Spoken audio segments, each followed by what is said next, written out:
저는 각종 후유증들을 갖고 있습니다. 오늘은 그중 가장 흔한 것 몇 가지들로만 어떤 느낌인지 설명드리려고 합니다.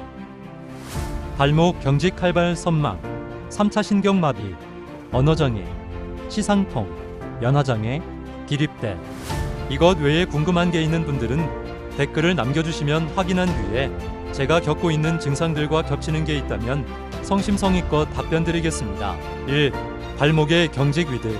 칼발은 어떤 느낌일까?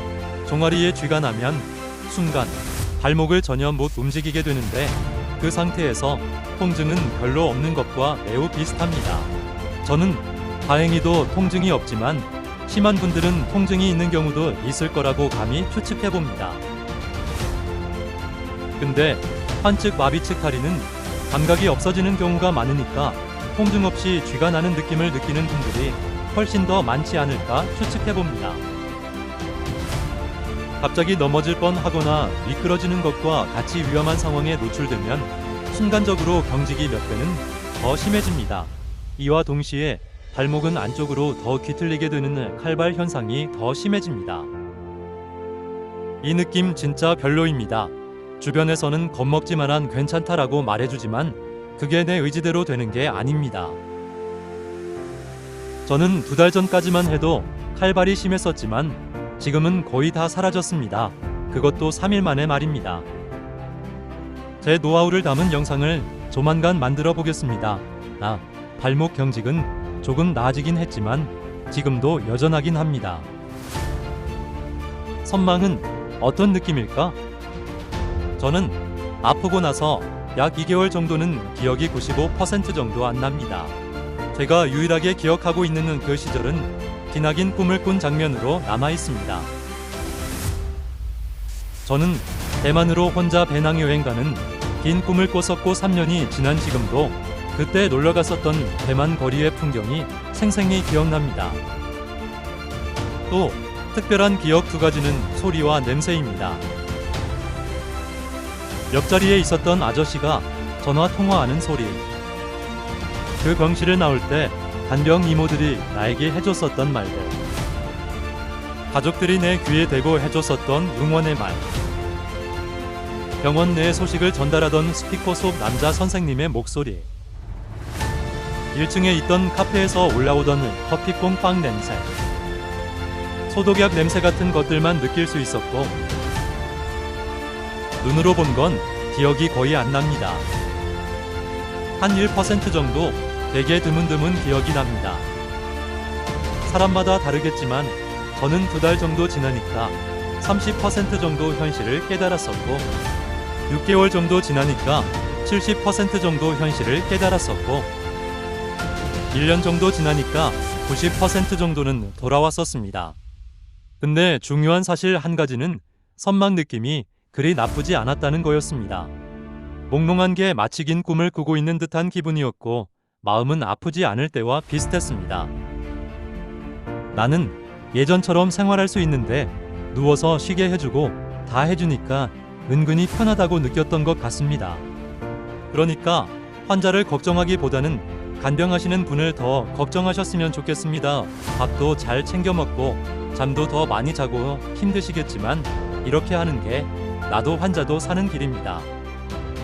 환자분이 좋아하던 냄새를 자주 맡게 해주시고 귀에다 긍정적인 말을 자주 해주셨으면 좋겠습니다.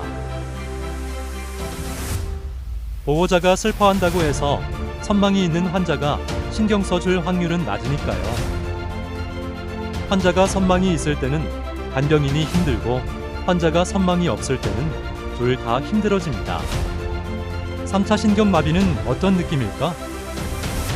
사랑니를 빼본 사람이라면 모두 알겠지만 사랑니를 빼기 전에 마취를 하고 나면 그쪽 얼굴 밑 턱, 혀가 얼얼해지고 침이 흘러나오고 발음이 뭉개지는데 그 느낌의 몇 배라고 보면 됩니다.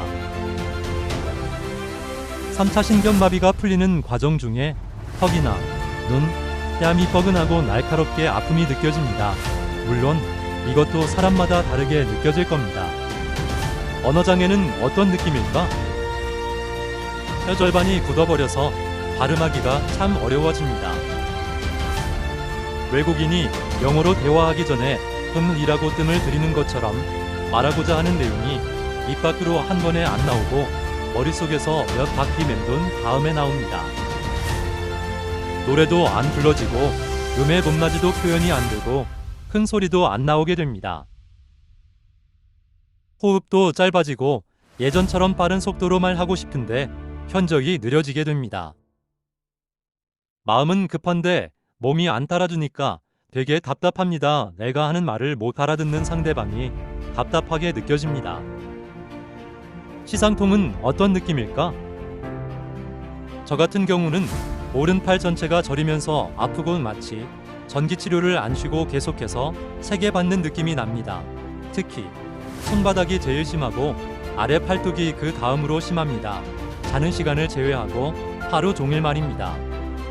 또 한 가지 특징은 차가운 물이나 뜨거운 물이 환측 팔다리에 닿으면 팔로 베는 통증이 느껴집니다. 이 느낌은 3년이 지난 지금도 처음과 똑같습니다. 심지어 하늘에서 내리는 비도 바늘처럼 따갑게 느껴집니다. 평소에는 저리고 심하면 떨어져 나갈 것 같은 통증이 느껴지는데 두드리고 마사지해봐도 전혀 효과가 없습니다. 오히려 자극이 시상통을 심해지게 할 때가 많습니다. 면화장애는 어떤 느낌일까? 마음은 예전처럼 다 먹을 수 있고 다 삼킬 수 있을 것 같은데 밥알 하나를 삼키는 것마저 버거워집니다. 이거 되게 서럽습니다.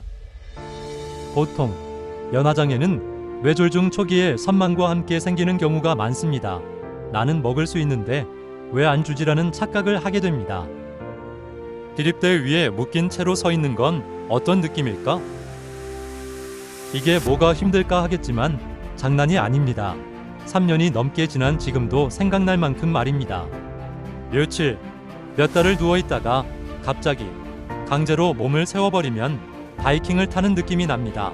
엄청 무서워서 등이 땀에 흠뻑 젖습니다. 높은 곳에서 떨어지는 느낌이 듭니다. 이유에 대한 챗 GPT의 전문적인 의견은 이렇습니다. 무슨 말인지 잘 모르겠다면 이 한마디만 기억하면 됩니다. 바이킹을 타고 계속해서 떨어지는 느낌이 듭니다.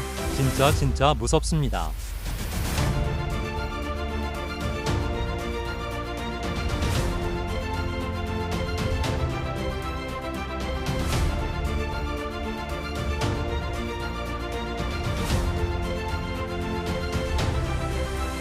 이 느낌들은 말로 다 표현할 수 없습니다.